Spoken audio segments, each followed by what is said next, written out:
Quand on me dit « Allons à la maison de l'Éternel », que la paix soit dans tes murs et la tranquillité dans tes palais, à cause de mes frères et de mes amis, je désire la paix dans ton sein. À cause de la maison de l'Éternel notre Dieu, je fais des vœux pour ton bonheur. Nous sommes bien ce matin dans sa maison, en compagnie de toutes celles et de tous ceux qui se joignent à nous par Internet. Les motifs sont nombreux de le remercier pour sa présence quotidienne dans nos vies. Le Seigneur est notre force, notre puissant soutien. Nous voulons puiser notre énergie en lui et recevoir, comme il l'a promis, le Consolateur, l'Esprit Saint qui nous est donné comme guide et comme témoin. Et à présent, louons-le de tout notre cœur.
Chantez en l'honneur de l'Éternel un cantique nouveau. Chantez en l'honneur de l'Éternel, habitants de toute la terre. Chantez en l'honneur de l'Éternel, bénissez son nom. Annoncez de jour en jour son salut. Racontez sa gloire parmi les nations, ses merveilles parmi tous les peuples.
Oui, l'Éternel est grand et digne de recevoir toute louange. Il est redoutable plus que tous les dieux. Alléluia, vive le Seigneur.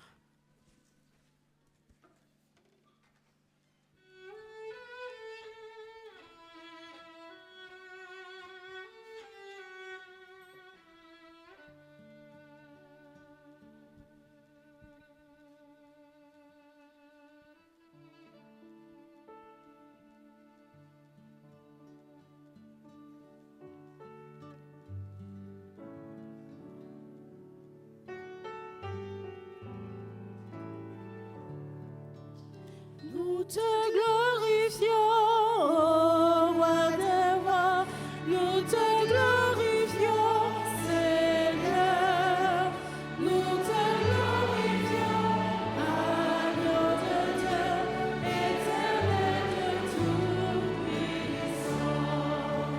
Tu es revêtu de majesté, tu es couronné de gloire. Nous te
Wonderful, merciful Savior, precious Redeemer and friend, who would have thought that a lamb could rescue the souls of men? Oh, you rescue the souls of men.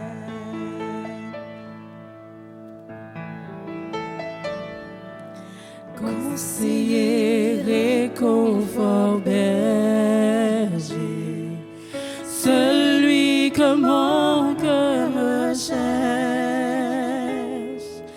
tu me consoles quand mon cœur est perdu et sans espoir. Oh, oh, oh, perdu et sans espoir. Tu es celui que j'adore, tu es celui que je loue, tu me consoles et tu guéris mon âme assoiffée. Oh, mon âme assoiffée.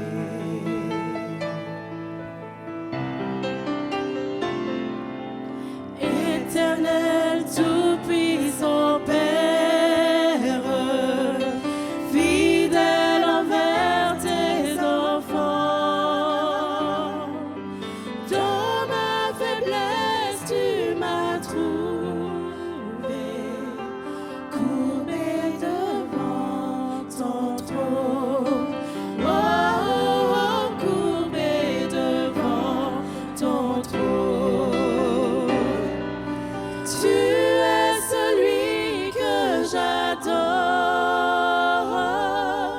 tu es celui que je loue, tu me consoles et tu guéris mon âme assoiffée. Oh, oh, oh, mon âme assoiffée. You are the one that we praise. You are the one we adore. You give the healing and grace. Our hearts always hunger for. Oh, our hearts always hunger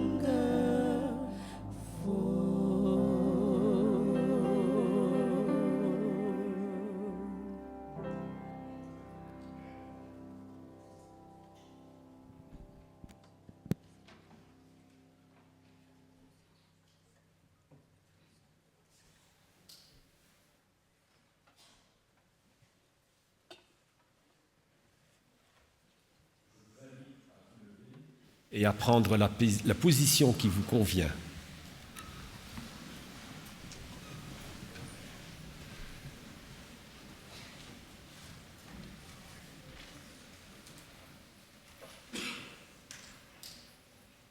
Éternel notre Dieu, nous nous approchons de ton trône de grâce dans un esprit de louange et de reconnaissance.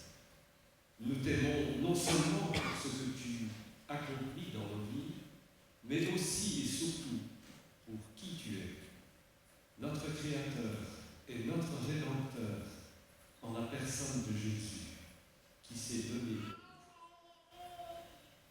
À l'approche des derniers jours de cette année 2019 et dans l'attente de ton retour, nous te confessons nos fautes, nos manquements et notre prédisposition à oublier de suivre l'exemple que Jésus nous a laissé. Nous nous emportons, nous nous plaignons et nos propos irréfléchis n'honorent pas ton nom.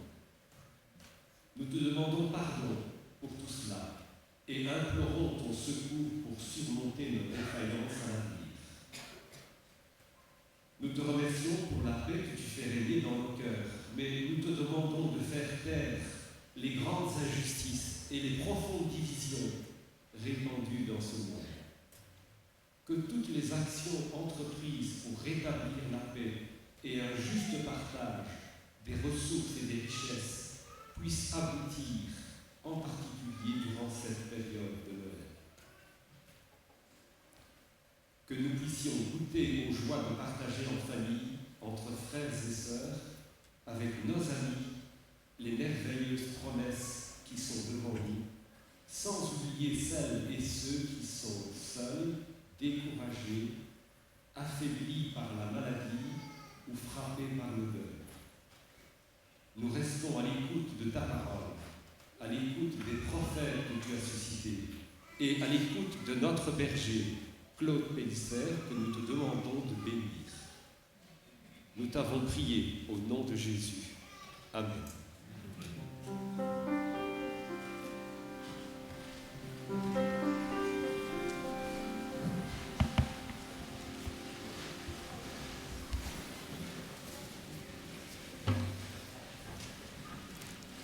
Les enfants sont invités à nous rejoindre parce qu'un conteur les attend. Venez les enfants.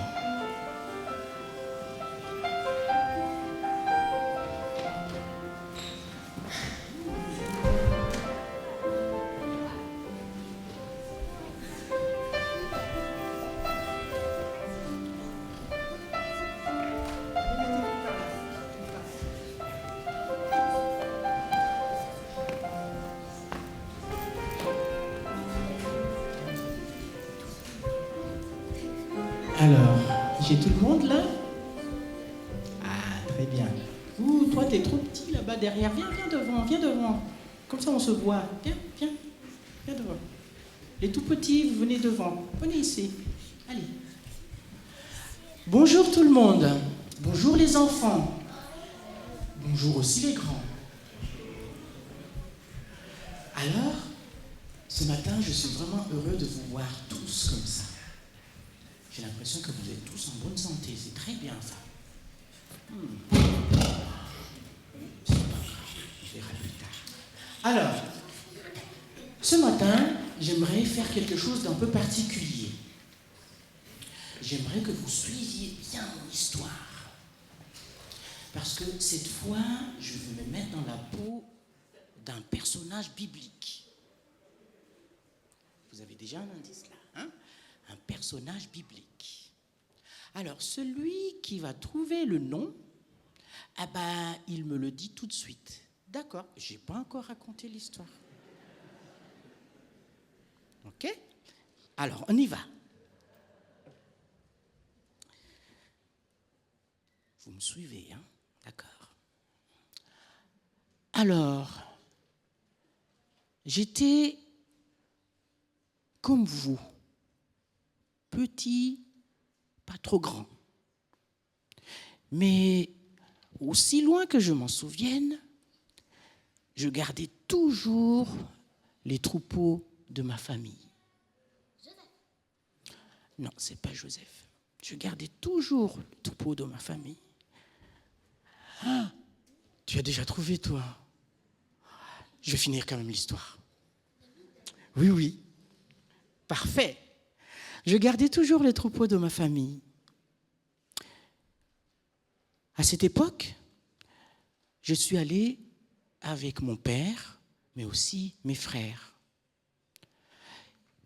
Et tous les jours, on allait amener le troupeau vers les pâturages les plus intéressants.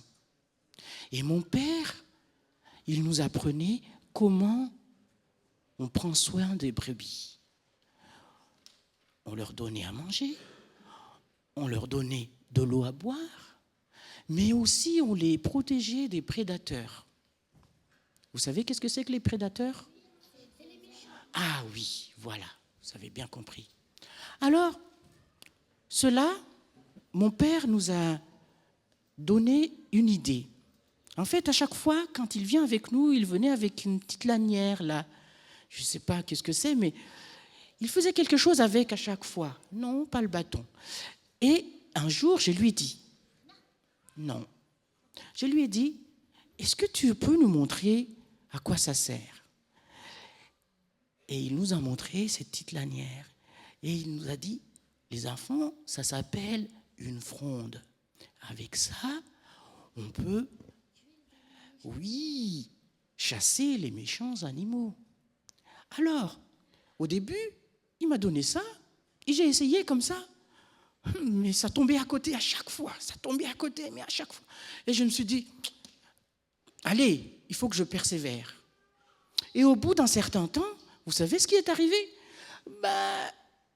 Je faisais comme ça et paf, j'arrivais à viser des cibles. Et puis, petit à petit, mes frères aussi, ils apprenaient comme ça. Oh, c'était vraiment chouette. On arrivait à faire fuir les animaux méchants. Ça, c'est autre chose. Mais pendant la nuit, quand on était loin de notre maison, eh bien, vous savez qu'est-ce qu'il faisait mon papa? Eh bien, le soir venu, quand le soleil se couche, il prenait sa harpe, il commençait à jouer un peu avec. Et puis, il nous a dit, les enfants, est-ce que vous pouvez raconter votre journée aujourd'hui? Mais essayez de la raconter comme si c'était une poésie. Eh bien, nous, on essayait de faire ça.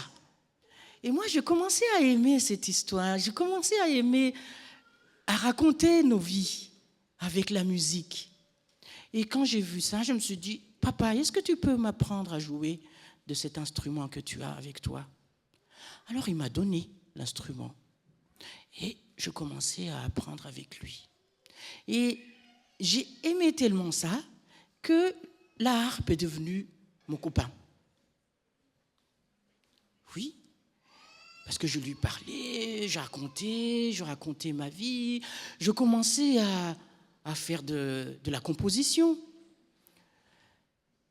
Et de fil en aiguille, quand mon père a vu ça, il a dit, toi, je veux te laisser garder le troupeau tout seul parce que toi, tu es vraiment quelqu'un de doué.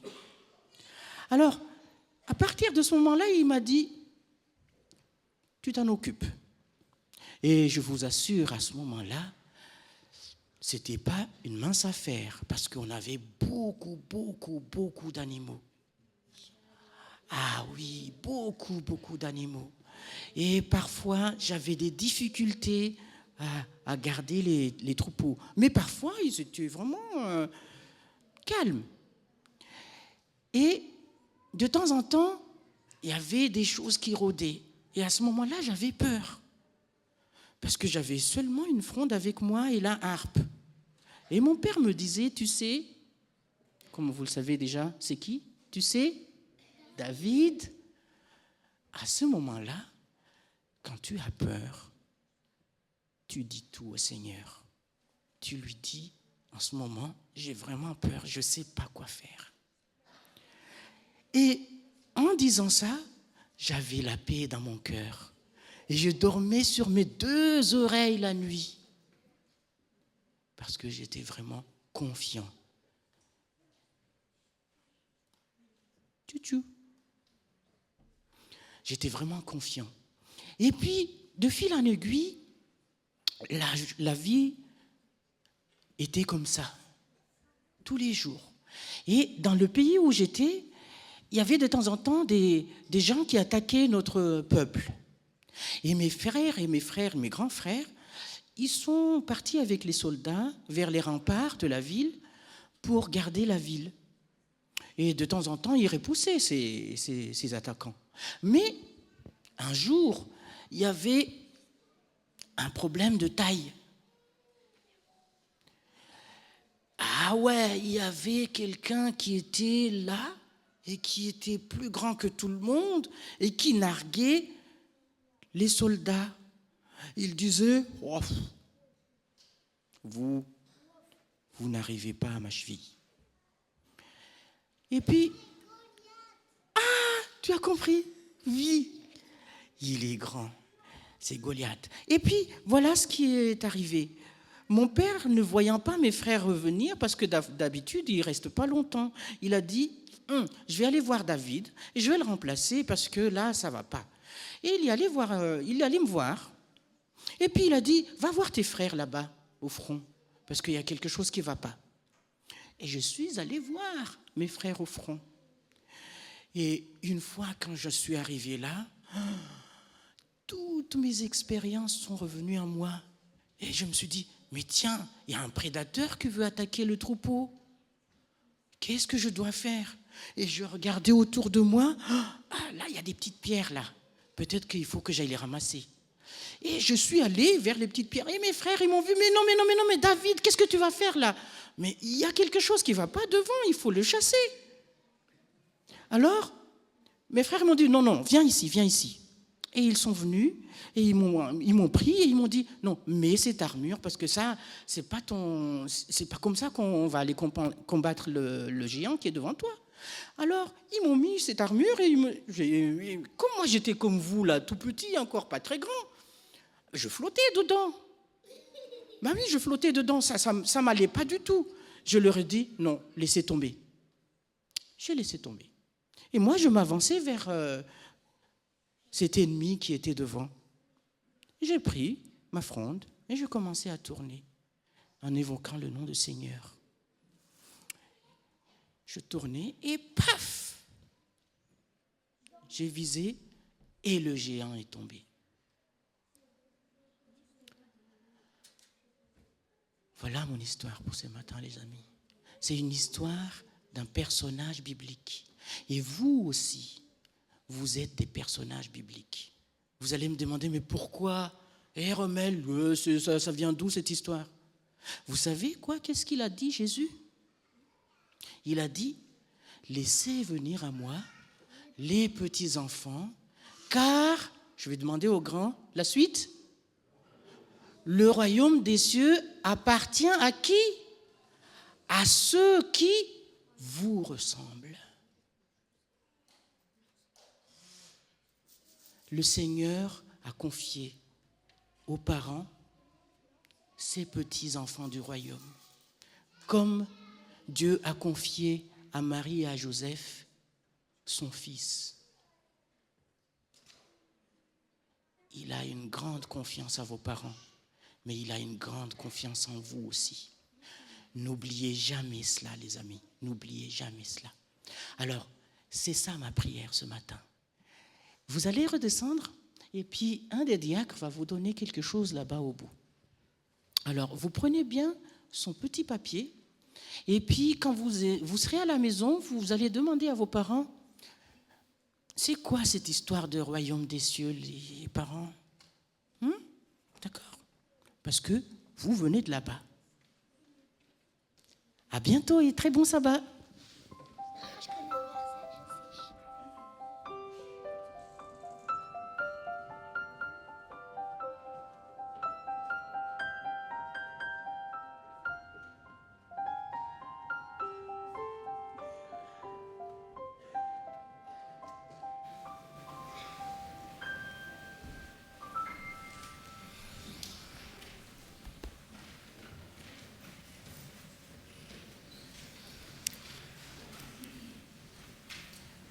Je vous invite à suivre avec moi la lecture que nous ferons ensemble dans le prophète Zacharie au chapitre 3. Zacharie, chapitre 3, au premier verset. Il me fit voir Josué, le souverain sacrificateur, debout devant l'ange de l'Éternel, et Satan qui se tenait à sa droite pour l'accuser. L'Éternel dit à Satan, « Que l'Éternel te réprime, Satan, que l'Éternel te réprime, lui qui a choisi Jérusalem. N'est-ce pas là un tison arraché du feu? » Or, Josué était couvert de vêtements sales, et il se tenait debout devant l'ange. L'ange, prenant la parole, dit à ceux qui étaient devant lui, « Ôtez-lui les vêtements sales. » Puis il dit à Josué, « Vois, je t'enlève ton iniquité et je te revêts d'habits de fête. » Je dis, qu'on mette sur sa tête un turban pur. Et ils mirent un turban pur sur sa tête. Et ils lui mirent des vêtements. L'ange de l'Éternel était là. L'ange de l'Éternel fit à Josué cette déclaration. Ainsi parle l'Éternel des armées. Si tu marches dans mes voies et si tu observes mes ordres, tu jugeras ma maison et tu garderas mes parvis. Et je te donnerai libre accès parmi ceux qui sont ici.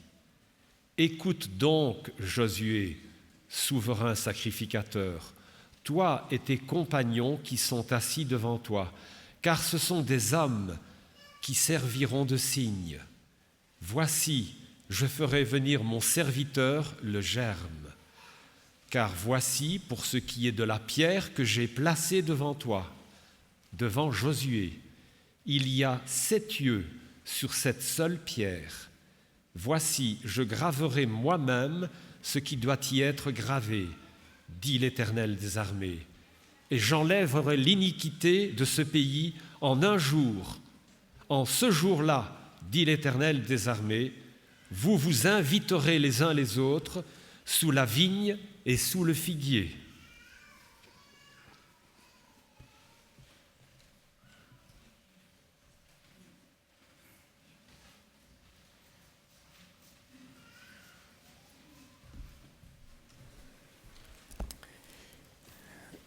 Nous sommes en période de Noël et c'est vrai que c'est un moment de joie pour les petits mais aussi pour les grands. Un moment où bien, on échange des cadeaux, on se fait plaisir. C'est un moment aussi où bien, on prend des chocolats, on fait des bons repas. Des moments familiaux avec nos proches, ceux que nous aimons, ceux qui nous sont chers. Et nous sommes heureux de nous retrouver à ce moment-là pour vivre ces temps ensemble. Mais Noël, c'est aussi le désir de Dieu de retrouver, de renouer avec ses créatures. Parce que vous vous souvenez, la dernière prédication que j'ai faite, le problème de l'homme, c'est qu'il a tendance plutôt à s'éloigner de Dieu et que le désir de Dieu, c'est de le suivre, de se rapprocher de lui. Et dans cette fuite de l'homme, à un moment donné, l'homme est allé tellement loin, bien que Jésus a dû venir sur cette terre comme un enfant pour renouer avec ces hommes qui avaient tendance à s'éloigner, qui étaient en rupture et qui l'oubliaient. Et en fait, quand Jésus vient sur cette terre, c'est dans un but de réconciliation, pour se renouer avec l'homme, tisser des liens. Et si Noël, c'est bien sûr la fête, c'est cet aspect-là que je voudrais développer avec vous ce matin. Cet aspect de réconciliation. Et je voudrais aller un petit peu plus loin. C'est pour ça que j'ai appelé cette prédication « Lorsque Dieu restaure sa maison ». C'est plus qu'une réconciliation, c'est vraiment une restauration. Quelque chose qui permet aux hommes de redevenir pleinement des hommes. Alors ce texte, en fin de compte, se situe globalement au retour de l'exil. Donc on est aux alentours de 530 avant Jésus-Christ. Jérusalem est une ville qui a été dévastée, plus ou moins à l'abandon, qu'on essaie plus ou moins de reconstruire. Et Zacharie est un prophète qui prêche la reconstruction. Il veut que Jérusalem soit reconstruit, que le temple soit reconstruit. Et à l'époque, il y a une certaine hostilité. Ça, c'est le contexte politique. Et pourquoi il y a cette hostilité? Parce qu'en fait, le peuple a peur que si Jérusalem redevient une ville avec des murailles, on prenne ça comme un désir plus ou moins de guerre ou de soulèvement. Et donc, pour se protéger, on préfère ne pas reconstruire. Sur le plan religieux, bien, dans ces années-là, on vient de reconstruire l'autel. Et on recommence le service des sacrifices, ce qui avait été arrêté globalement 70 ans plus tôt. Et là aussi se pose une vraie question, c'est de se dire, est-ce que ces sacrifices qu'on est en train de faire avec ce système qui se met en place, est-ce que Dieu est d'accord avec ça? Ok, on remet tout ça en place, mais est-ce que Dieu valide ça? Et globalement, la prédication, ou en tout cas la vision de Zacharie que vous a lu Jacques tout à l'heure, répond à cette question. Vous avez un grand prêtre qui est sale, qui a des péchés, et donc a priori qui n'est pas digne. On lui met des vêtements propres, on lui met un turban, le texte dit pur, et vous savez ou vous ne savez pas qu'à l'époque, sur ce turban, on devait mettre une lame en or sur laquelle était écrit « Sainteté à l'Éternel ». Donc quand, dans cette vision, Zacharie explique que Josué, le grand prêtre de pécheurs, retrouve toute sa pureté, alors ça veut dire que le service est valable, reconnu par Dieu, accepté par Dieu. Et donc, c'est un premier message pour le peuple, mais vous êtes d'accord avec moi que pour nous aujourd'hui, ce message est ancien.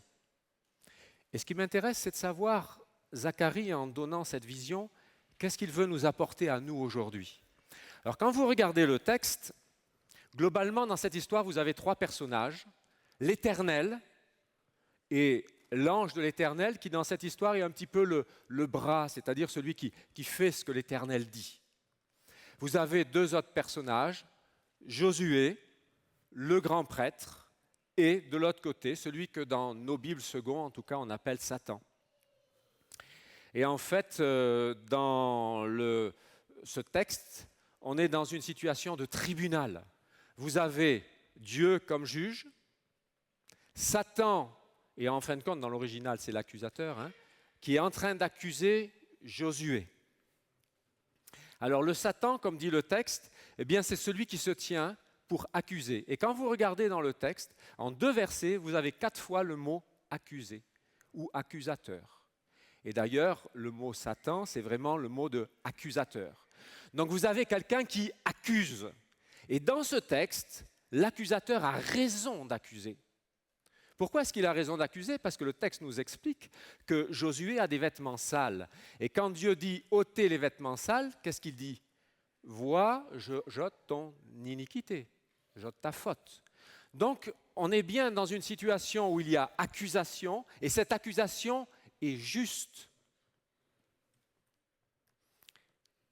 Alors que l'accusation est juste, la première action de l'Éternel, et elle s'exprime 2 fois dans le texte, c'est « je te réprime ». Et c'est intéressant parce que dans l'original, la notion de, pour nous, réprimer, aujourd'hui, c'est peut-être un mot qui est un petit peu vague. Mais dans l'original, c'est un peu plus fort. Il lui crie dessus quasiment. Il lui dit « pars, va-t'en ». Et c'est un texte qui est assez fort parce qu'il dit à Satan « retire-toi alors que l'accusation est juste ». On arrive à Josué, le grand prêtre, et lui, c'est l'accusé. Et cette accusation, comme je vous l'ai dit, elle est juste. Mais ce personnage, ce qu'il y a d'intéressant, c'est que dans la pensée de l'époque, c'est le personnage qui est le plus près de Dieu, si vous voulez. C'est celui qui est le représentant du peuple devant Dieu. Et d'ailleurs, il avait l'occasion, 1 fois par an, d'être dans ce lieu très saint, devant la présence de Dieu. Et ce personnage, qui avait comme vocation d'être le moins pécheur de tous, puisqu'il arrivait au moins 1 fois par an devant Dieu, on nous dit, ce personnage-là est pécheur. Et c'est intéressant parce que le mot qui est utilisé pour pécher, c'est vraiment celui qui a dévié, celui qui est tordu. Et je trouve intéressant parce que j'ai vécu dans le sud de la France où le vent souffle aussi en tempête avec le Mistral. Et vous avez des arbres, quand ils poussent, quand ils sont jeunes, ils sont tellement poussés par le Mistral qu'au lieu de pousser droit, ils poussent vraiment quasiment à l'horizontale. Et donc ils grandissent comme cela, et alors ils sont tordus. Et on imagine que c'est quasiment impossible de le redresser. Et là, on est en train de nous dire, Josué, il est tordu par le péché. Et je trouve intéressant de réfléchir que parfois dans nos vies, nous sommes aussi tellement imprégné, tellement tordu, qu'on se demande si à un moment donné on pourra se redresser. Alors que fait dans ce texte Josué? Que dit-il? Bien, si vous regardez, il ne fait rien, il ne dit rien. La seule chose qu'il fait, c'est qu'il est là avec son péché devant Dieu. Certains commentateurs rajoutent que, vous voyez, on lui ôte les vêtements, mais par contre, on dit qu'on lui met un turban sur la tête. Ça veut dire, en tout cas pour ces commentateurs, qu'il n'a rien sur la tête et que donc quelque part, il est dans une situation où il y a une certaine humilité, un certain signe de tristesse, de deuil.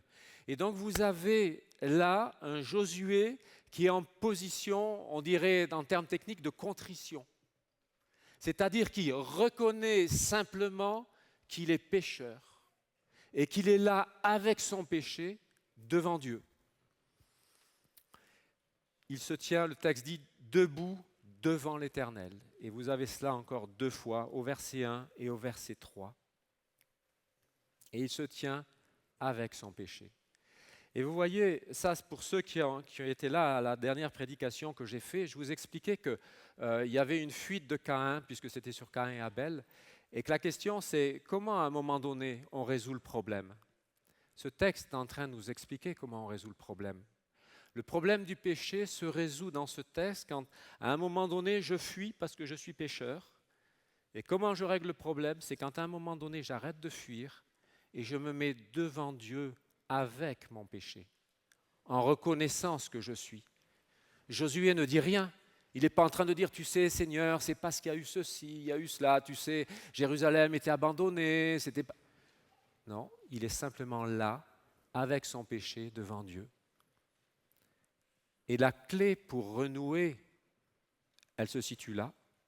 Venir devant Dieu avec ses fautes, ses erreurs, avec le fait que nous sommes des êtres tordus, enracinés ou mal enracinés parfois. Et ce qui me frappe dans ce texte, c'est l'Éternel. Que fait-il? Et voyez, les actions sont extrêmement belles. D'abord, le texte dit qu'il délivre, en disant, tu vois, Josué, il est arraché du feu. Et ensuite, il va dire, tu vois ces vêtements sales? Et d'ailleurs, le mot sale, vous remarquez que dans le PowerPoint, je vous ai mis dégoûtant. Parce qu'en fait, ce mot est traduit dans la Bible à d'autres endroits, par exemple dans la Seconde.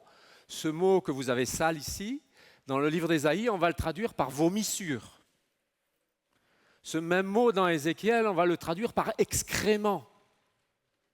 Donc vous avez quelqu'un qui est, aujourd'hui on ne dirait pas sale, on dit qu'il est dégoûtant. Et si vous suivez ma pensée, on dit même des fois autre chose. Et il se tient comme ça devant Dieu, et le rôle de Dieu, c'est de lui enlever ses excréments et ses vomissures. Il ôte ses vêtements sales. Et ce qu'il y a d'intéressant, c'est ce qu'il fait derrière. Il lui revêt quoi? Un vêtement propre? Non, non, un vêtement de fête. C'est-à-dire qu'on est dans la pensée que, effectivement, nous sommes des pécheurs tordus avec toutes nos souillures, mais quand Dieu enlève cela, ce n'est pas pour qu'on continue à pleurer et à se lamenter sur nos péchés. C'est pour qu'il y ait la fête, la joie. Vous connaissez ce passage de David, puisque Rommel nous en a parlé tout à l'heure. Dans un psaume, il dit « Rends-moi la joie de ton salut ». Et le deuxième élément qu'il rajoute dans ce texte, c'est qu'il lui met un turban pur. Alors dans le turban pur, moi, en tant qu'homme du XXe siècle, le turban, c'est quelque chose qu'on met sur la tête. Et j'imagine, même si ce n'est pas ce que dit le texte, j'imagine que quelque part, Dieu veut rendre nos pensées aussi. Vous voyez, quand il nettoie, il veut aussi nettoyer ce qu'il y a à l'intérieur. Pas simplement nos actions, parce que les actions ne sont souvent que les conséquences de ce qu'il y a dans notre tête. En fait, dans ce texte, quand il parle de turban pur, je vous ai dit, on est dans une scène de tribunal, et la notion de pureté dans la Bible n'est pas forcément liée au péché. Je vous donne un exemple. Dans la Bible, on nous dit que le porc est impur. Ma question, c'est est-ce que vous avez déjà vu un cochon pécher? Non. Donc vous comprenez que la pureté et l'impureté ne sont pas liées au péché. À quoi c'est lié? Quelque chose de pur pour Dieu, c'est Dieu qui donne des critères, il en donne 3 par exemple, et il dit si tu as ces 3 critères, tu es pur. Si tu ne les as pas, tu es impur. Un cochon n'a pas les 3 critères, il est impur. Ce n'est pas parce qu'il a fait quelque chose de mal ou pas.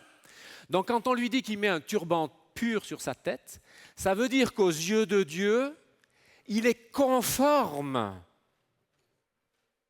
à ce que Dieu demande. Et c'est intéressant parce que c'est encore l'action de Dieu dans cette histoire-là. Je vous ai dit, Josué, pour l'instant, il ne fait rien, il ne dit rien. Et vous voyez pourquoi on parle de restauration? Ce n'est pas simplement enlever les péchés, c'est purifier la tête. Et Dieu qui nous dit, mais maintenant, mon ami, tu es conforme, pleinement. Et c'est Dieu qui le dit. Josué est juste là avec son péché en reconnaissant simplement qu'il est pécheur. Et à partir de là, évidemment, ça change un petit peu la donne. Donc vous avez un juge, un accusateur, un coupable, pardonné, restauré. Le juge chasse l'accusateur et restaure pleinement le pécheur. Et il fait cesser l'accusation. Ça, c'est le principe qui est dans ce texte. Maintenant, ce texte ne s'arrête pas au verset 6, il continue un petit peu au verset 7. Au verset 7, il y a des choses très, j'ose pas dire bizarres, mais surprenantes. Il y a, disons, 2 conditions et 3 promesses. Et la première condition, si vous remarquez ce que dit le texte, il dit « Si tu marches dans mes voies, et observe mes commandements. » Attendez, là, Seigneur, tu viens de dire que je suis conforme. Et maintenant, tu me dis, si tu marches dans mes voies, si tu observes mes commandements, bon, moi, ça me surprend. Je ne sais pas ce que vous en pensez. Je vous laisse réfléchir avec ça. Mais le texte continue en disant, alors tu jugeras ma maison, garderas mes parvis, tu auras libre accès.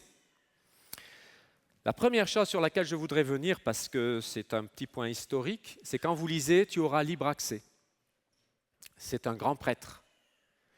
Il lui dit, en tant que grand prêtre, tu avais le droit avant 1 fois par an. Maintenant, tu as le droit tout le temps à venir. Mais si tu marches dans mes voies et tu observes mes commandements, et il rajoute, tu jugeras ma maison. Ah, on arrive à quelque chose d'intéressant, parce qu'en fait, on reprend le même schéma que tout à l'heure, sauf que, au départ, vous voyez, moi, je suis le coupable pardonné, je suis comme Josué, et si je suis repentant, ce texte, je suis restauré, mais tout d'un coup, dans ce texte, Dieu dit à Josué, « Tu jugeras ma maison ». Donc globalement, Dieu est en train de lui dire, bon écoute, moi je descends de mon trône, et maintenant c'est toi qui viens là, sur mon trône. Et maintenant, c'est toi qui vas juger. Un jour, quand je discutais avec un jeune sur ce texte, il me dit, non, mais il n'y a que Dieu qui juge. Ah non, pas dans ce texte. Dans ce texte, c'est Josué, donc vous et moi, si nous sommes pécheurs. Et donc, qu'est-ce qui se passe? Vous et moi sommes assis sur le trône de Dieu. Et tout d'un coup, quelqu'un vient, c'est un pécheur. Et le texte me dit, si tu marches dans mes voies, qu'est-ce que ça veut dire? C'est quoi marcher dans les voies de Dieu? C'est faire ce qu'il a fait. Donc quel jugement Dieu attend-il de moi vis-à-vis de ce pécheur? Il y a déjà un enfant qui sait, donc je pense que les adultes savent aussi. C'est que je pardonne. C'est que je pardonne. Qu'est-ce que je peux faire d'autre? Puisque je veux marcher dans les voies du Seigneur, et que si je marche dans ces voies, alors j'ai le droit de juger. Alors j'aimerais un petit peu compliquer les choses. Je suis tranquillement assis sur le trône de Dieu en train de juger. Je vous ai dit, il y a un pécheur lambda qui passe. Facile. Tout d'un coup, c'est plus le pécheur lambda qui arrive, c'est quand même cette personne qui m'a fait beaucoup de mal. qui a mal agi vis-à-vis de moi, qui a été dur, qui a fait des propos inacceptables. Selon vous, qu'est-ce que je dois faire? Puisque je dois marcher dans les voies de Dieu. Et vous savez, et j'entends par votre silence que vous avez déjà la réponse. Et vous comprenez qu'il y a là une exigence forte que le Seigneur nous demande d'avoir.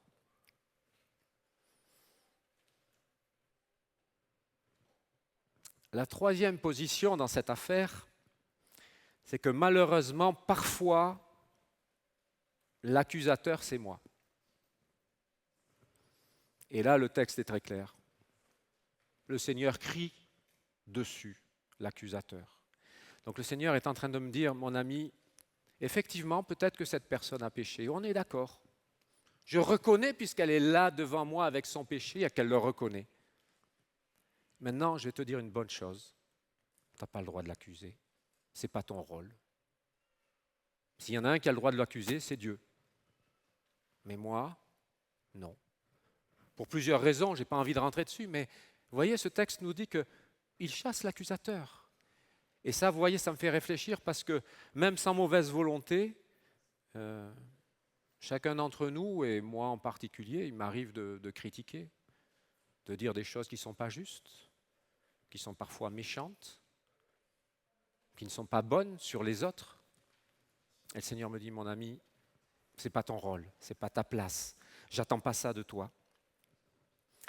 Et puis il y a aussi quelque chose d'intéressant, là c'est quand on parle toujours de moi, accusateur,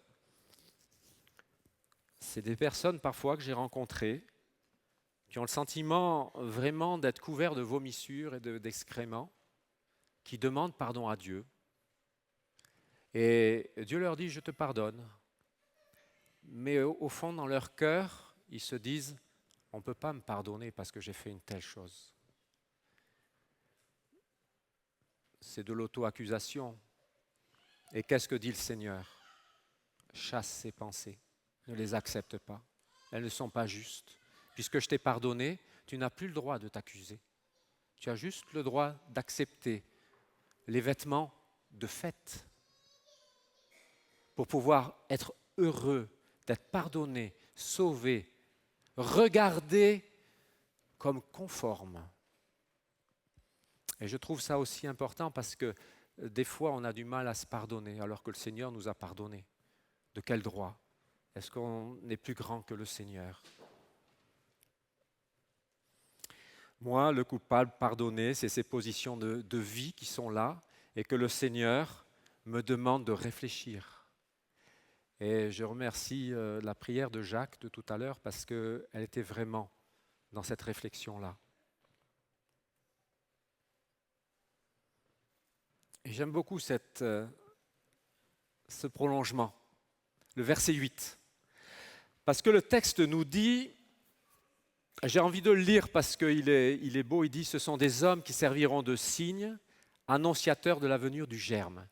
Et mes amis, ce texte nous dit qu'à chaque fois, vous et moi, vivons ce pardon, c'est-à-dire nous recevons le pardon, mais surtout nous donnons le pardon, nous sommes annonciateurs, nous sommes des signes. Et nous sommes annonciateurs, alors c'est tout un texte prophétique, du germe de Jésus-Christ. Ça veut dire que quand nous voulons prêcher Jésus-Christ pour que les gens le découvrent, la démarche que le Seigneur nous invite à avoir dans ce texte-là, même si dans d'autres textes il demande autre chose, dans ce texte-là, c'est une demande de pardon. Pour que les gens voient venir Jésus dans leur vie, et pas simplement en mettant une crèche à Noël avec un petit Jésus, mais pour qu'ils le voient concrètement, pour qu'ils voient le germe venir, ils le verront qu'au travers de notre pardon.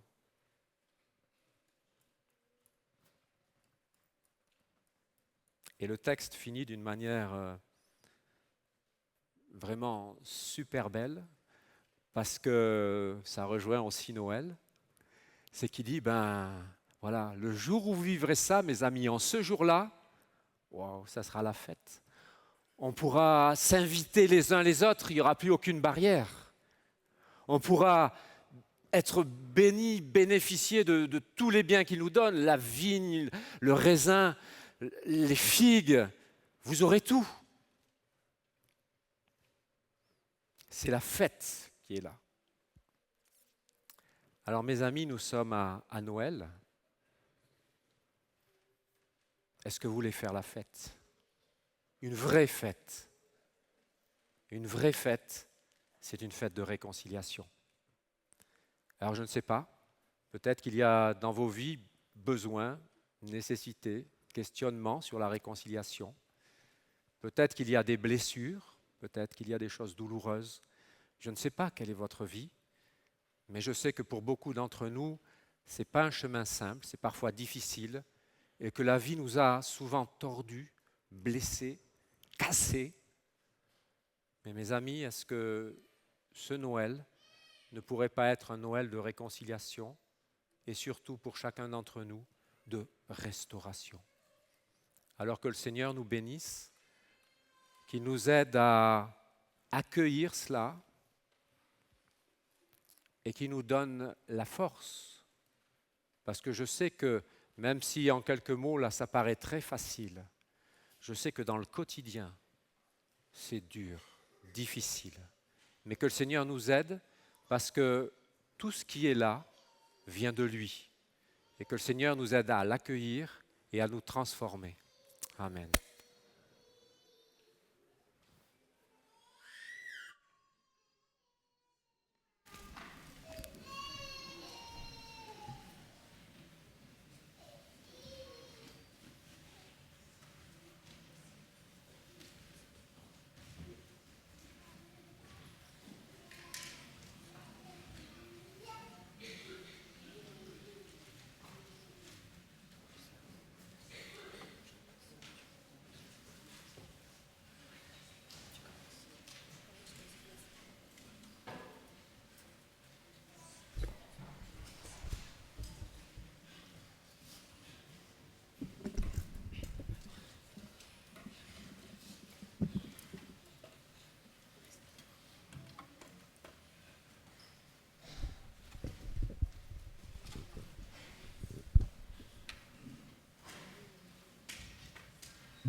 nous sommes invités à exprimer notre reconnaissance et notre solidarité. Nous recueillons les dîmes et les offrandes.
En cet instant, nous avons l'habitude de prier.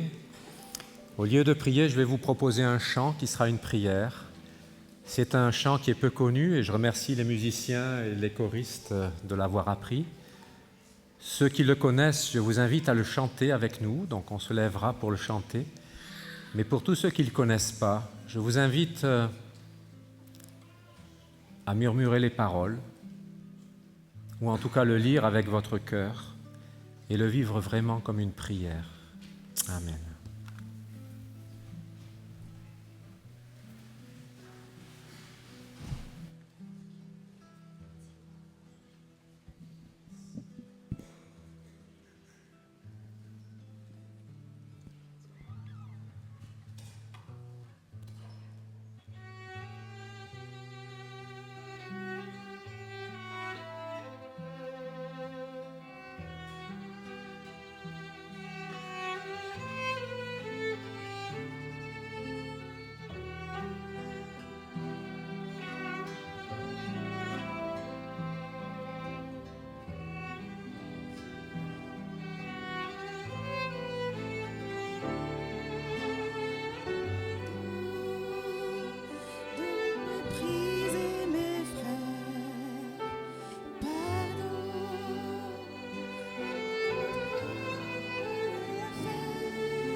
Siméon, homme juste et pieux, vint au temple, poussé par l'Esprit. Et comme les parents apportaient le petit enfant Jésus pour accomplir à son égard ce qu'ordonnait la loi, il le reçut dans ses bras, bénit Dieu et dit : « Maintenant, Seigneur, tu laisses ton serviteur s'en aller en paix, selon ta parole, car mes yeux ont vu ton salut, salut que tu as préparé devant tous les peuples, lumière pour éclairer les nations, et gloire d'Israël ton peuple. » Seigneur Jésus, nous réclamons, nous implorons ta bénédiction sur ton Église, sur nos familles et nos enfants, sur nos frères et sœurs aînés, isolés, ainsi que sur toute personne de bonne volonté. Merci pour la paix que tu proposes à ce monde souffrant et errant. Que la grâce de notre Seigneur Jésus soit avec nous tous. Amen.